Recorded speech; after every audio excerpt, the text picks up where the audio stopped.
Eudati Biki Mkaro One Bika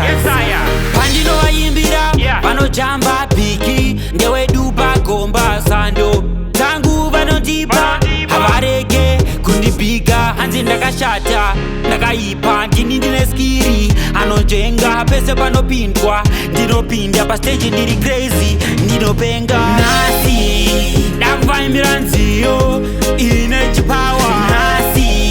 ndakuvaimbira nziyo ndichidisawa nasi yangu nziyo kupisa sefaya nasi yangu nziyo yafarisa power ingava day party or night party vauze kuti masjid ndakaloka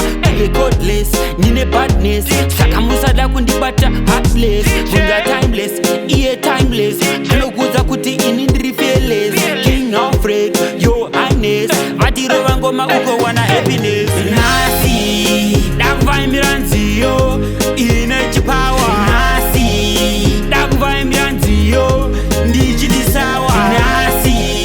yangu nziyo kupisa sefaya nasi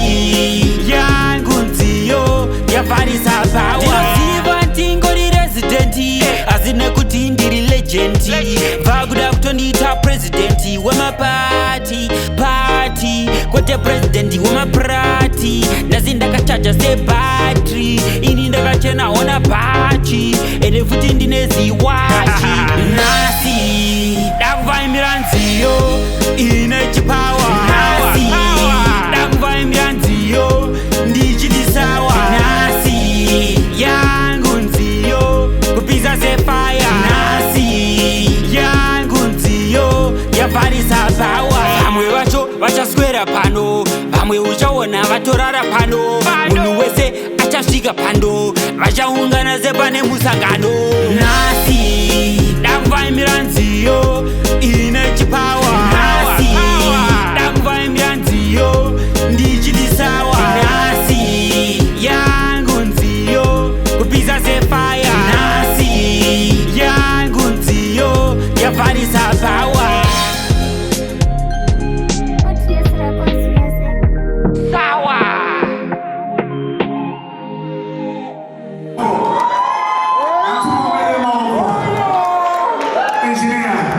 Engineer, go on mchana 1 inch ndara ya mic yangu please ka 1 inch. Because of that simply we don't love a mic. One go 1 inch every. Right, B1. Thank you so much para lo wachina mbona. Na